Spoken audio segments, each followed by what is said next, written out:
রাউন্ডে যেতে ব্রাজিলকে কী করতে হবে দেখুন সমীকরণ। মরক্কোর 1-1 গোলে ড্র ব্রাজিলকে যেন চেনাই জানিয়ে বিশ্বকাপের প্রথম ম্যাচে। দ্বিতীয় ম্যাচে তারা হাইতির মুখোমুখি হলেও নিউ জার্সিতে হারিয়ে যাওয়া সিলেসিয়া ফিডেলফিয়া নিজেদের খুঁজে পেলে সিওরফের শীর্ষে ওঠা গেল কার্লো 0 গোলের জয়ে দ্বিতীয় রাউন্ডে ওঠার পথও সহজ হয়ে গেল সেলেসাওদের।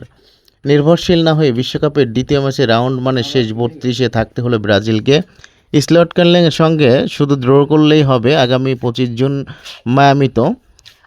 আজ হাইতিকে হারিয়ে মরক্কো সমান 4 পয়েন্ট নিয়ে গেলে 1 পয়েন্ট গেলে ব্রাজিল অন্তত। ব্রাজিল গ্রুপ পর্বের তৃতীয় শেষ ম্যাচে গ্রুপের দ্বিতীয় স্থান নিশ্চিত করবে। গ্রুপের প্রথম স্থান নির্ধারণ করবে মরক্কো বনাম হাইতির ম্যাচের ফল শেষে একদিনই একই সময় ম্যাচটি অনুযায়ী দুই দলের পয়েন্ট সমান হলো হেড টু হেড গোল পার্থক্যে গোল সংখ্যা করা হবে। আর ব্রাজিল স্কটল্যান্ডের কাছে হেরে গেলেও নকআউটের টিকিট পেতে পারে যদি আফ্রিকানরা হাইতির কাছে হেরে যায় এবং গোল ব্যবধানে পিছিয়ে থাকে আরেকটি বিকল্প পথ যদি মরক্কো অন্তত ড্র করে তবে ব্রাজিল সেরা 8টি তৃতীয় হয়ে পরের রাউন্ডে খেলতে পারে।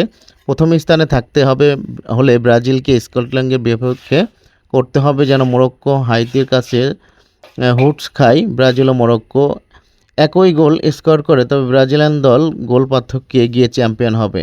আর মরক্কো যদি 4 বা তার বেশি গোল দেয় ব্যবধানে যেতে হলে মরক্কোর শীর্ষে থাকবে সি গ্রুপের চ্যাম্পিয়ন দল এফ গ্রুপের দ্বিতীয় দলের মুখোমুখি হবে যেখানে নেদারল্যান্ড জাপান ও সুইডেন তিউনেশিয়া রয়েছে। এই গ্রুপের রানার্স আপ মুখোমুখি হবে এবং গ্রুপের সঙ্গে তৃতীয় দল পাবে এই গ্রুপের প্রথম দল। ই গ্রুপের প্রথম দল কিংবা প্রথম দলের বিপক্ষে। আর ব্রাজিল যদি সি গ্রুপের চ্যাম্পিয়ন হয় তাহলে এফ গ্রুপের দ্বিতীয় দল এখন সেখানে বর্তমান রয়েছে জাপান সেই দলের মুখোমুখি হবে। আর ব্রাজিল যদি সি গ্রুপের রানার আপ হয় তাহলে প্রথম মানে এফ গ্রুপের প্রথম যে দলটি তাদের মুখোমুখি হবে রাউন্ড অফ 32-এ। এখনও যেহেতু ম্যাচ বাকি রয়েছে তাই এই হিসাবটা তোলা থাক পরের ম্যাচের জন্য।